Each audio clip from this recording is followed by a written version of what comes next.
अस्सलाम वालेकुम स्टूडेंट्स। आज मैं करूँगा एक्सरसाइज 1.6 नाइन्थ क्लास की। ठीक है जी, इसको देखते हैं। इस क्वेश्चन में जो है 1.6 एक्सरसाइज में इसमें जो पूछा गया है कि आपको इक्वेशंस दी गई हैं, उन इक्वेशंस को सॉल्व करना है दो मेथड के साथ। एक मेथड है आपका द मैट्रिक्स इनवर्जन मेथड और दूसरा मेथड है जी आपका क्रैमर रूल। तो द मैट्रिक्स इनवर्जन मेथड, तो देखते हैं इसको कैसे करना है। तो ये लिखना है आपने, ये जो आपके पास दो इक्वेशंस होंगी उसमें x की वैल्यूज भी होंगी और y की वैल्यूज भी होंगी। आपने इनको मैट्रिक्सेस में चेंज करना है।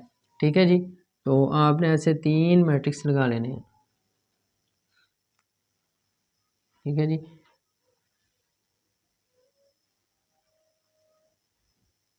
टोटल आपने ऐसे तीन मैट्रिसेस लगा लेने हैं और इसमें देखना, देखें पहले अगर x वेरिएबल यूज़ हो रहा है तो आपने x वाली वैल्यूज पहले उतार लेनी है। ठीक है जी, उसके बाद y वाली में इधर है -2 और यहाँ पे है +2। तो उसके बाद वेरिएबल कौन से यूज़ हो रहे हैं, अगर हमारे पास इधर देखें इक्वेशन के अंदर हमारे पास है x और y यूज़ हो रहे हैं। ठीक है, x और y, अगर x और y की जगह पे कोई और वेरिएबल यूज़ हो रहा है तो आपने वो वाले वेरिएबल इस मैट्रिक्स के अंदर लिखने हैं। तो यहाँ पे हमारे पास x और y यूज़ हो रहा है तो यहाँ पे x और नीचे y लिखना है। उसके बाद जो इधर कॉन्स्टेंट है राइट साइड पे, उनको हमने इस मैट्रिक्स के अंदर लिखना है। ठीक है जी, अब देखें ये हमारे पास होगा मैट्रिक्स ए, ये हमारे पास होगा मैट्रिक्स एक्स और ये वाला हमारे पास होगा मैट्रिक्स बी। ठीक है जी, अब हमारे पास एक इक्वेशन बन गई A X is equal to B. तो हमने जारी बात है एक्स और वाई की वैल्यूज़ मालूम करनी है बाय इनवर्जन मेथड। तो एक्स हमारे पास हो जाएगा x is equal to a inverse of b. यहाँ ये देखें, अगर आपको ये समझना है कि ए इनवर्स कहाँ से है तो आप देखें कि आपको पता है कोई भी वेरिएबल या कोई भी नंबर हमारी जो लेफ़्ट साइड पे अगर मल्टीप्लाई हो रहा है तो राइट साइड पे जाके वो डिवाइड होता है। तो हम इसको लिख सकते हैं ए माइनस, यानी कि इधर मल्टीप्लाई हो रहा है तो इधर डिवाइड हो जाएगा। ठीक है, तो हम इसको अगर लिखें तो एक्स इज इक्वल टू हो जाएगा ए इनवर्स ऑफ बी। देखें अगर ये बी नीचे इसकी पावर 1 है, ए की पावर 1 है, तो ये ऊपर जाके -1 हो जाएगा। तो ये हमारे पास एक इक्वेशन आ गई है।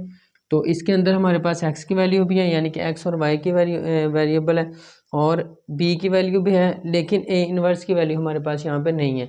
तो हमने इस इक्वेशन इस वाले मैट्रिक्स को इस्तेमाल करके a इनवर्स की वैल्यू मालूम कर लेनी है। तो देखें हमारे पास a मैट्रिक्स है 2 3 और यहाँ पे -2 एंड 2। ठीक है जी, ये हमारे पास मैट्रिक्स है। इस वाले मैट्रिक्स का हमने a इनवर्स मालूम करना है। देखें तो हमारे पास हो जाएगा ए इनवर्स, हमारे पास हो जाएगा inverse equal to adjoint of A over ए का डिटर्मिनेंट। ठीक है जी, ये हमारे पास इनवर्स का फार्मूला होता है। ठीक है, कोई भी इनवर्स हो, ए इनवर्स हो, बी इनवर्स हो, सी इनवर्स हो, कुछ भी हो, तो हमारे पास फार्मूला होता है adjoint of A over A determinant. अगर यहाँ पे कोई और है अल्फ़ाबेट यूज़ हो रहा है तो आपने वही यहाँ पे एडजॉइंट और डिटर्मिनेंट में लगा देना है। तो अब देखें हमारे पास ना तो एडजॉइंट ऑफ ए है, ना ही हमारे पास ए का डिटर्मिनेंट है। तो हमने इस इक्वेशन को इस वाली मैट्रिक्स को इस्तेमाल करके दोनों निकाल लेनी है। तो हमारे पास आएगा एडजॉइंट ऑफ ए।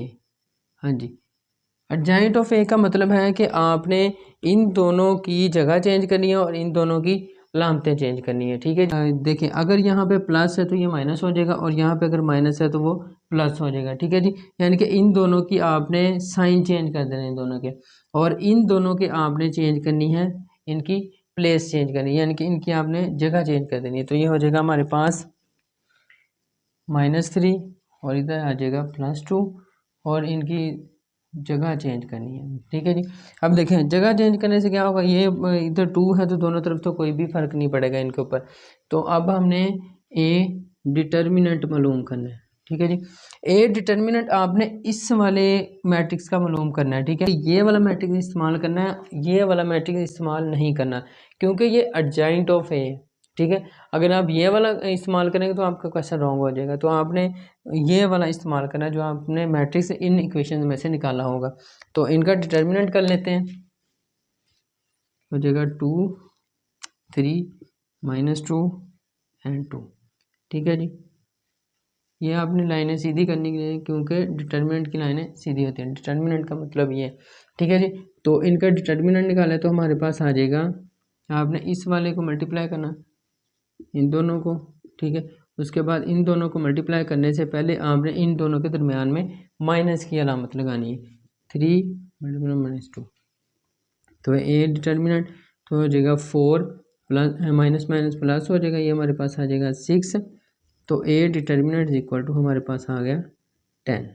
ठीक है जी, अब ए डिटर्मिनेंट हमारे पास आ चुका है 10, तो हमने ये जो अर्जाइंट ऑफ ए और डिटर्मिनेंट ऑफ ए हमने इस इक्वेशन में, यानी कि ये जो हमारे पास एक फार्मूला बना है इसमें पुट कर देनी है। ठीक है जी, अब देखिए इसमें पुट करते हैं, हमारे पास आ जाएगा A inverse is equal to adjoint of A का हमारे पास मैट्रिक्स आया था 2 2 -3 एंड 2, इसको डिवाइड करेंगे हम 10 के साथ, क्योंकि डिटर्मिनेंट हमारा 10 आया था तो इस वजह ये डिवाइड। अब देखें ये हमारा जो 10 है ये सब के साथ डिवाइड हो रहा है, तो हमने सब पे डिवाइड कर देना, ये हो जाएगा 2/10, उसके बाद फिर 2/10 -3/10, उसके बाद है 2/10। ठीक है जी, ये हमारे पास आ गया ए इनवर्स। तो अब हमने इसको आगे सॉल्व करना है। ये 2 1 2, 2 5 10, 2 1 2, 2 5 10, इसकी कटिंग करते हैं, ये 2 1, तो ये हमारे पास आ जाएगा इनवर्स। ए इनवर्स है हमारे पास 1/5, 1/5 -3/10 एंड 1/5। अब हमने इसको इस फार्मूले के अंदर पुट कर देना, x is equal to a inverse of b. ठीक है जी, यानी कि अब हमारे पास ए इनवर्स की वैल्यू आ गई है, तो हमने इस इक्वेशन के अंदर ये पुट कर देनी है, तो आ जाएगा x is equal to a inverse है हमारे पास 1/5, उसके बाद है 1/5 -3/10, उसके बाद है 1/5। ये ले जी, ये हमारे पास एक मैट्रिक्स आ गया इनवर्स का। उसके बाद बी का मैट्रिक्स ये हमारे पास था 4 and 6। ठीक है जी, वो अब रो इस वाले कॉलम से मल्टीप्लाई होगी, तो x इज इक्वल टू हमारे पास आ जाएगा 1/5 × 4 प्लस 1/5 × 6। ठीक है जी, हमारे पास को सॉल्व करते हैं, ये आ जाएगा हमारे पास 4/5, ये हो जाएगा प्लस 6/5, यहाँ पे देखें ये हो जाएगा 2 2 4, 2 5 10, तो ये हमारे पास आ जाएगा -6/5, और ये हमारे पास आ जाएगा +6/5। ठीक है जी, ये माइनस का ये प्लस का इधर ही कैंसिल हो जाएंगे, तो x आपको पता है हमारे पास है x एंड y। ठीक है जी, ये x एंड y हमारे पास मैट्रिक्स था x। अब इसके अंदर देखें इनका अगर हम एलसीएम लें तो हमारे पास आ जाएगा 5/10/5, और ये हमारे पास है 0। ठीक है, तो 5 1 5, 5 2 10, तो हमारे पास आ जाएगी वैल्यू इनकी x/y, यानी कि x/y हमारे पास आ जाएगा 2 and 0। ठीक है जी, हमारे पास वैल्यू जो x की आई है वो है 0, और सॉरी 2 and y की जो वैल्यू है हमारे पास है 0, तो यही दो वैल्यूज हमने मालूम करनी थी। ठीक है जी, ये हमारा था द मैट्रिक्स इनवेरिएंट मेथड, यानी कि ज़रबी माकूस का तरीका। ठीक है, यहाँ जिसको हम कह सकते हैं कि माकूस का तरीका। तो ये हमने एक क्वेश्चन पहला सॉल्व किया था एक्सरसाइज 1.6 का। अब इसी क्वेश्चन को हम सॉल्व करते हैं बाय क्रैमर रूल। ठीक है, क्रैमर रूल से क्या पता है, क्रैमर रूल से अगर हम यही सवाल सॉल्व करेंगे तो हमारे पास x की वैल्यू 2 आएगी और y की 0 आएगी। ठीक है, क्योंकि मेथड मुख्तलिफ है लेकिन दोनों के जो आंसर्स हैं वो सेम आते हैं। ठीक है जी, अब मैं इसी क्वेश्चन को सॉल्व करूँगा क्रैमर रूल से। ठीक है जी, इसमें से आपने मैट्रिक्स निकाल लेने हैं, हमारे पास मैट्रिक्स बनेगा इसमें, ये हो जाएगा 2 3, सारा मेथड वही है लेकिन इसमें थोड़ा सा डिफरेंस है कि फार्मूला वगैरह नहीं लगाना पड़ेगा इसमें। 2 और ये हमारे पास दो ही मैट्रिक्स हैं इसके अंदर 4 and 6। ठीक है जी, ये हमारे पास दो मैट्रिक्स हैं, एक इसमें 2 3 -2 and 2, इधर 4 and 6। ठीक है जी, ये हमारे पास दो मैट्रिक्स हैं, हमने इस मैट्रिक्स को नाम देना है ए का, जगह 2 3, ये हमारे पास ठीक पास है दो मैट्रिक्स बनेंगे। हमने जो पहला मैट्रिक्स है उसको नाम ए का देना है। ठीक है जी, इसमें और हमारे पास जो फार्मूला होता है क्रैमर रूल का वो होता है x is equal to a/a का डिटर्मिनेंट। ठीक है, a x का डिटर्मिनेंट ओवर a का डिटर्मिनेंट। ठीक है, हमारे पास ये मैट्रिक्स है, हम उसका a डिटर्मिनेंट भी उसका डिटर्मिनेंट भी मालूम कर लेंगे, लेकिन हमारे पास ax नहीं है, तो हमने पहले ax निकालना है। दोनों फार्मूले पहले मैं आपको लिख के दिखा देता हूँ। तो y होता है हमारे पास ay ओवर ए। ठीक है, दोनों का डिटर्मिनेंट। अब हमने ए एक्स और ए वाई कैसे निकालनी है। ठीक है, ए एक्स और ए वाई ऐसे निकालनी है कि आपने मैट्रिक्स हमारे पास जो है ये वाला है ए 2 3 2 माइनस 2 3 2, ठीक है जी। यानी कि आप अगर इन दोनों को देखें, इनमें से हमारे ए और एक्स बनेंगे, ठीक है।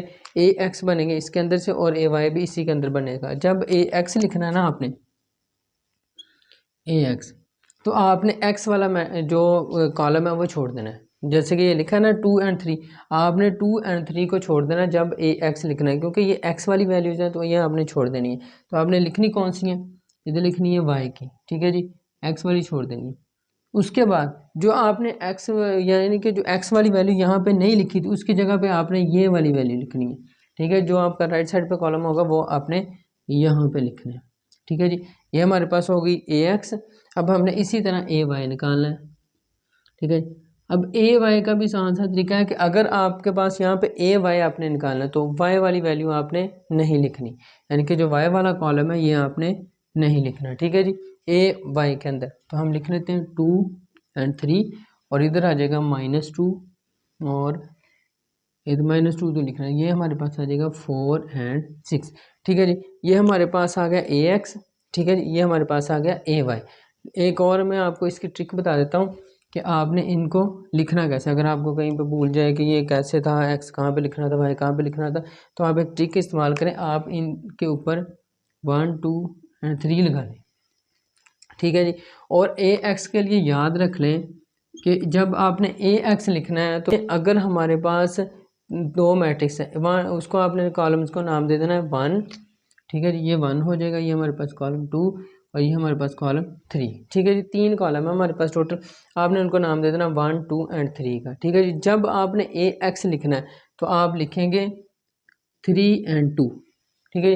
यानी कि इधर से थर्ड कॉलम लिखेंगे ये वाला जो है, और साथ में लिखेंगे सेकंड कॉलम, यानी कि इसको नाम दिया आपने 1 2 3 का, तो आप कैसे लिखेंगे 3 एंड 2, यानी कि third column and second column. इसी तरह आप जब वाई लिखेंगे ए वाई, तो आपने लिखना क्या है, यानी कि वाई वाली वैल्यू छोड़नी होती, तो आप लिखेंगे यहाँ पे 1 एंड 3, यानी कि अगर आप 32 एंड 13 याद कर लेंगे, ए एक्स के लिए 32 और ए वाई के लिए 13, तो आप मेरे ख्याल से आसानी के साथ आप ए एक्स और ए वाई निकाल सकते हैं, ठीक है जी। उसके बाद हम इसको आगे सॉल्व करते हैं। तो एक्स हमारे पास है ए एक्स का डिटर्मिनेंट ओवर ए एक्स का डिटर्मिनेंट, और ये हमारे पास है वाई ए वाई का डिटर्मिनेंट ओवर ए का डिटर्मिनेंट। तो सबसे पहले हम निकालते हैं ए का डिटर्मिनेंट, क्योंकि ये दोनों के अंदर सेम यूज़ होना है, तो पहले हमने ये निकालना है। तो हो जाएगा ए का डिटर्मिनेंट हमारे पास आएगा 2 3 -2 एंड 2, ठीक है जी। इसको डिटर्मिनेंट निकाल लेते हैं, 2 2 ज़ार 4, ठीक है जी। ये 3 2 ज़ार हमारे पास आ जाएगा 6, a determinant is equal to ये 4 प्लस 6, तो ए डिटर्मिनेंट आया हमारे पास 10, ठीक है जी। अब हमने ये जो ए डिटर्मिनेंट है निकाली है वो दोनों की जो डिनोमिनेटर के अंदर आ जाएगा, लेकिन हमारे पास ए एक्स का डिटर्मिनेंट भी नहीं है और ए वाई का डिटर्मिनेंट भी नहीं है, तो वो हमने निकाल लेने हैं, ठीक है जी। पहले ए एक्स का डिटर्मिनेंट निकालते हैं, हो जाएगा हमारे पास, इधर हमने निकाला हुआ है 4 6 -2 एंड 2, तो ये हमारे पास दो मैट्रिक्स आ गए, मैट्रिक्स आ गया एक, तो इसका डिटर्मिनेंट निकाल लेते हैं। 4 2 ज़ार 8, ये आ जाएगा माइनस, ये इस माइनस की वजह से ये माइनस प्लस में हो जाएगा, 6 2 ज़ार हमारे पास आ जाएगा 12, तो ए एक्स का डिटर्मिनेंट हमारे पास आ जाएगा 20, और अब हमने निकाला ए वाई का डिटर्मिनेंट। ए वाई डिटर्मिनेंट वैल्यू हमारे पास ए वाई की है 2 3, उसके बाद 4 एंड 6, ठीक है जी। अब हमने इनका डिटर्मिनेंट निकालना है, तो ये हो जाएगा 6 2 ज़ार हमारे पास 12 आएगा, और ये -6 2 ज़ार 12, यानी कि ए वाई जो है हमारे पास आ गया है 0, ठीक है जी।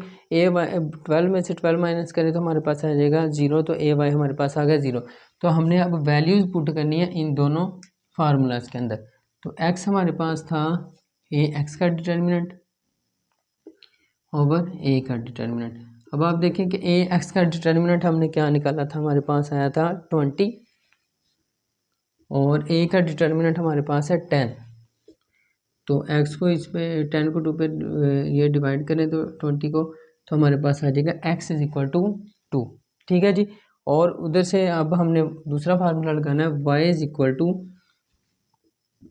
ए वाई का डिटर्मिनेंट ओवर ए का डिटर्मिनेंट। तो हो जाएगा हमारे पास ए वाई क्या आया था हमारे पास 0, तो यहाँ पे 0 बाय ए डिटर्मिनेंट हमारे पास आया था 10, तो y इज इक्वल टू हमारे पास आ गया 0। ठीक है, किसी भी नंबर को 0 पे डिवाइड करें तो हमारे पास 0 आता है। ठीक है, तो अब हमारे पास जो सोल्यूशन सेट है वो है 2 एंड 0। ठीक है जी। अब उस जो हमने जब उसमें किया था मैट्रिक्स इनवर्जन मेथड में, तो उसमें भी हमारे पास जो x आया था वो आया था 2 और y हमारे पास आया था 0। ठीक है जी। ये एक ही क्वेश्चन था हमारे पास इक्वेशन वाला। ठीक है, इसमें करना क्या था, हमने इस इक्वेशन को 2 तरीक़ों से सॉल्व करना था।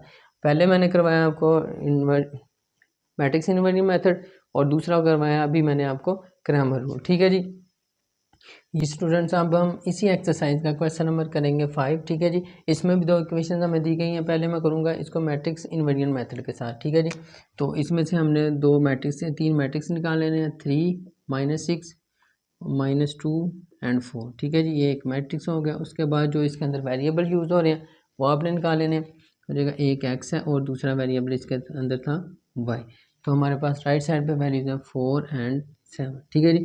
सबसे पहले हमने x वाले जो कोफिशिएंट है वो लिखने होते हैं, यानी कि वो वाला कॉलम लिखना होता है। उसके बाद हमने लिखना होता है y का -2 एंड 4। उसके बाद हमने लिखनी होती है राइट साइड पे जो कॉन्स्टेंट वैल्यूज है वो लिखनी होती है। तो हमारे पास जो पहला है ये होता है a, हो जाएगा हमारे पास x, ये हो जाएगा b। ठीक है जी। हमने सारी बातें निकालनी, इसमें से वैल्यूज हैं x एंड y की।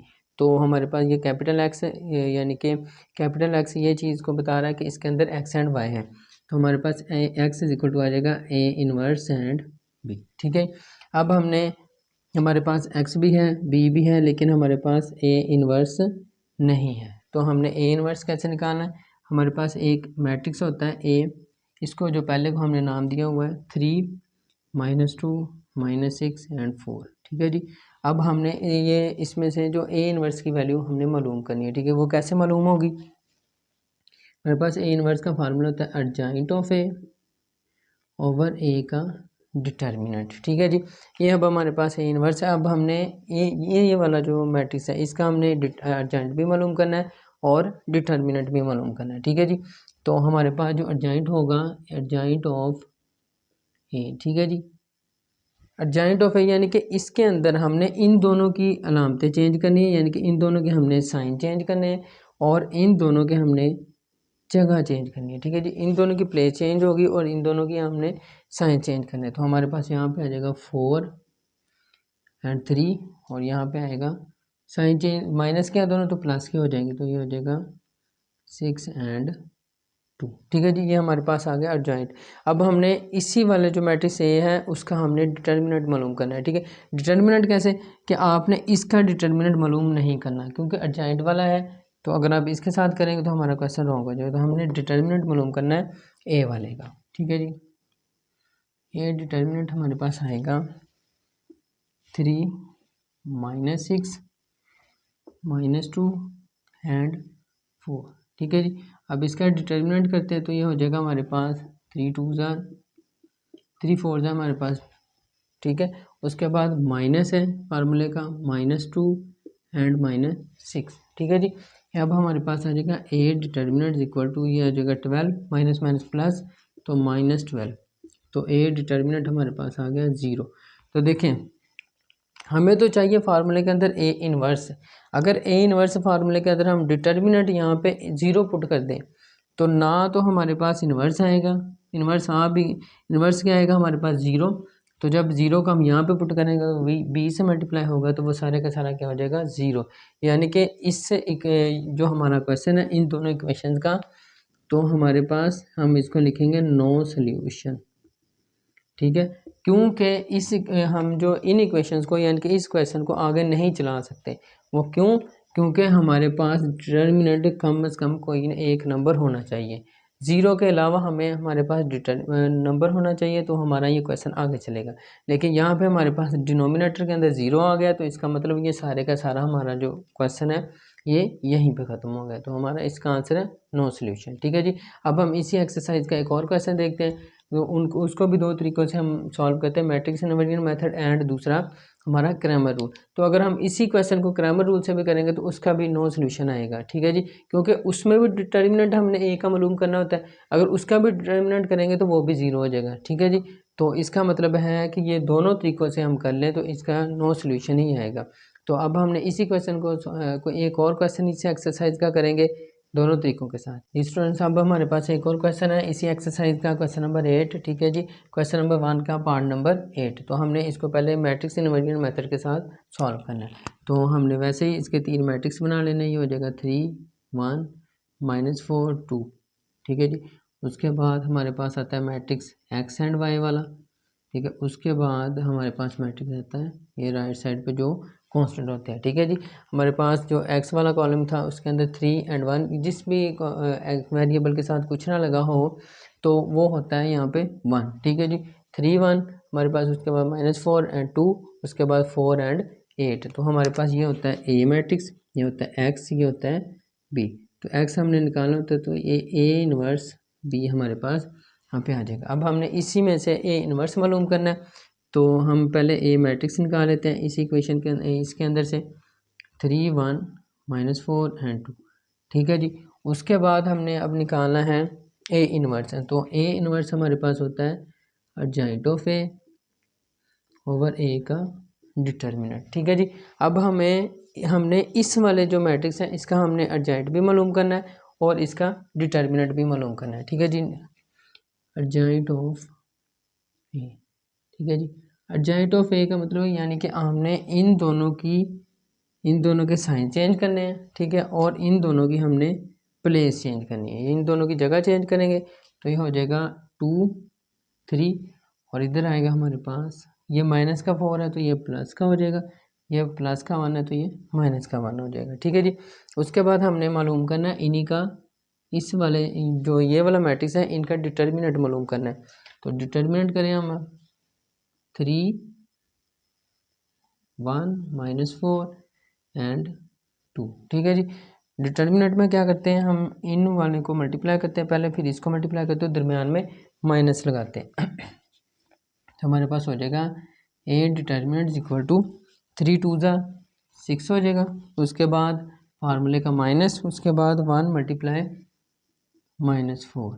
ठीक है जी, अगर हम ये वाले माइनस को प्लस माइनस के साथ मल्टीप्लाई करें तो हमारे पास हो जाएगा प्लस, तो 6 + 4 हो जाएगा। तो ए डिटर्मिनेंट इक्वल टू हमारे पास आ गया 10। ठीक है जी, अब हमने इस वाले जो ए डिटर्मिनेंट और अर्जेंट ऑफ ए जो हमने निकाला था तो उसको हमने पुट करना है ए इनवर्स वाले फार्मूले के अंदर। ठीक है जी, A inverse is equal to adjoint of A over ए का डिटर्मिनेंट। ठीक है जी, अब A inverse adjoint of A वाला हमारे पास आया था 2 -1 4 3। ठीक है जी, उसके बाद हमारे पास डिटर्मिनेंट था इसका 10। अब 10 को ये जो ऊपर मैट्रिक्स है सबके साथ आपने डिवाइड कर देना, तो ये हो जाएगा 2/10 4/10 -1/10, उसके बाद 3/10। तो 2 1 2 2 5 10 2 2 4 2 5 10। तो ये हमारे पास आ जाएगा ए इनवर्स इक्वल टू 1/5, उसके बाद 2/5 -1/10, उसके बाद 3/10। ठीक है जी, हमारे पास ए इनवर्स वाला मैट्रिक्स आ गया है। अब हमने मालूम करना है इसमें से ये जो इनवर्स वाला है इसको हमने यहाँ पे पुट करना है इधर। ठीक है जी, इधर पुट करने के बाद हमारे पास एक्स की वैल्यू आएगी, यानी एक्स की हमारे पास एक्स और वाई आएगी। तो हमने एक्स इज इक्वल टू लिखना है ए इनवर्स की जगह पे ये मैट्रिक्स रख दें, ये हो जाएगा 1/5, उसके बाद 2/5 -1/10, उसके बाद होगा 3/10। ठीक है, इसको मल्टीप्लाई करना है हमने बी वाले मैट्रिक्स के साथ। बी हमारे पास है 4 और 8। ठीक है जी, इसको मल्टीप्लाई करें। मल्टीप्लाई कैसे करना होता है, इस वाला जो रो है इसको इस कॉलम के साथ मल्टीप्लाई करना है और पहली वाली को पहले के साथ, दूसरी वाली को दूसरे के साथ मल्टीप्लाई करना है। 1/5 × 4 plus 2/5 multiply 8 minus 1/10 multiply 4 plus 3/10 multiply 8। तो x इज इक्वल टू आ जाएगा हमारे पास 4/5, उसके बाद प्लस 8 2 16/5, इधर आएगा 2 2 4 2 5 यानी कि माइनस 2/5, यहाँ पे आएगा 2 4 8 5 यानी कि हमारे पास इधर आएगा 12/5। तो x इज इक्वल टू आएगा हमारे पास, इधर इनका एलसीएम करें तो ये हो जाएगा 4 प्लस 16 आगे 5 माइनस 2 प्लस 12, तो ये हो जाएगा हमारे पास 20/5 और ये इधर होगा 10/5। ठीक है जी। अब 5 5 1 5 5 4 20 5 1 5 5 2 10। तो x हमारे पास था x एंड y, तो इधर हमारे पास आई है वैल्यू 4 एंड 2। तो x के सामने x वाली, y के सामने y वाली, तो हमारे पास इधर वैल्यूज़ आई हैं x इज इक्वल टू 4 और y इज इक्वल टू 2। ठीक है जी। ये हमारे पास, ये हमने अब क्वेश्चन ये वाला जो 8 क्वेश्चन सॉल्व किया है बाय इनवेरिएंट मेथड। ठीक है जी। ये वाले क्वेश्चन के अंदर हमने करना क्या होता है, इन इक्वेशंस को सॉल्व करना है। इसके इन इक्वेशन में से आपने 3 मैट्रिक्स बनाने होते हैं। ठीक है। जो एक जो एक्स वाले जो कोफिशिएंट होते हैं वो लिखने होते हैं, उसके बाद वाई के कोफिशिएंट लिखने होते हैं, उसके बाद जो वेरिएबल यूज़ हो रहे हैं वो लिखने होते हैं, उसके बाद जो राइट साइड पे कॉन्स्टेंट्स हैं वो यूज़ करने होते हैं। उसका मेथड ये है A X is equal to B, यानी कि हमारे पास जो वेरिएबल्स वाला कोफिशिएंट्स वाला मैट्रिक्स होगा उसको ए कहेंगे, जो वेरिएबल वाला होगा उसको एक्स कहेंगे, और जो कांस्टेंट वाला है उसको बी कहेंगे। ये फार्मूला लगा के आपने इसको बदल आगे सॉल्व करता है। अब यही क्वेश्चन को हमने सॉल्व करना है बाय क्रैमर रूल।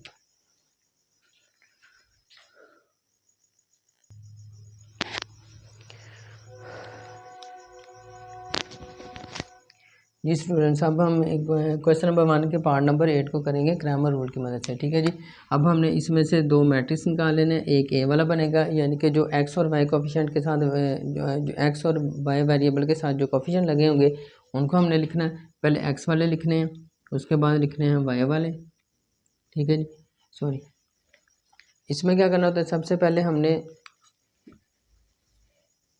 हमने एक मैट्रिक्स बनाना होता है ए, या हम उसको फर्जी नाम देते हैं ए, चाहे आप कुछ भी दे लें, लेकिन हमने यहाँ पे देना है ए मैट्रिक्स इसको। ठीक है ना। तो ए हमारे पास आएगा, पहले एक्स वाले कोफिशिएंट से लिखने हैं। ठीक है जी। उसके बाद वाई वाले लिखने हैं, तो ये हमारे पास एक मैट्रिक्स आ गया।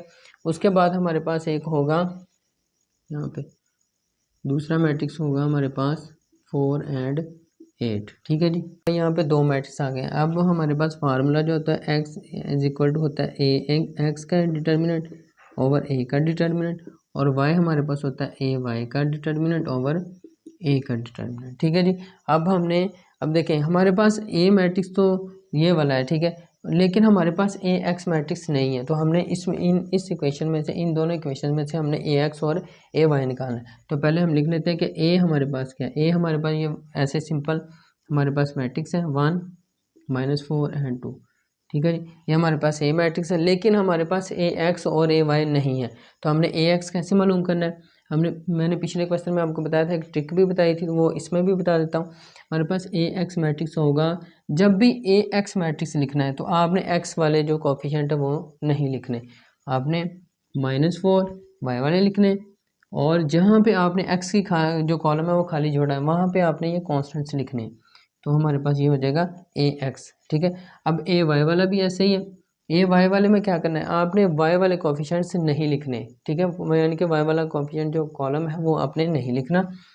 3 1 हमारे पास हो जाएगा 4 एंड 8। ठीक है जी। ये हमारे पास हो गया ए एक्स एंड ए वाई। मैंने आपको पिछले क्वेश्चन में बताया था कि आप इस वाले कॉलम को दे दे 1 का नाम, इस वाले कॉलम को दे दे 2 का नाम, और इस वाले कॉलम को दे दे 3 का नाम।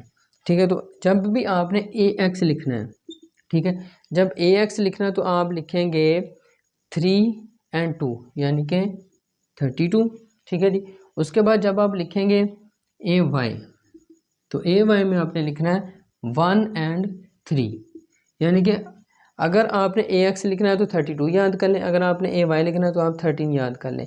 32 का मतलब है third column and second column, और ए वाई का मतलब है हमारे पास फर्स्ट कॉलम एंड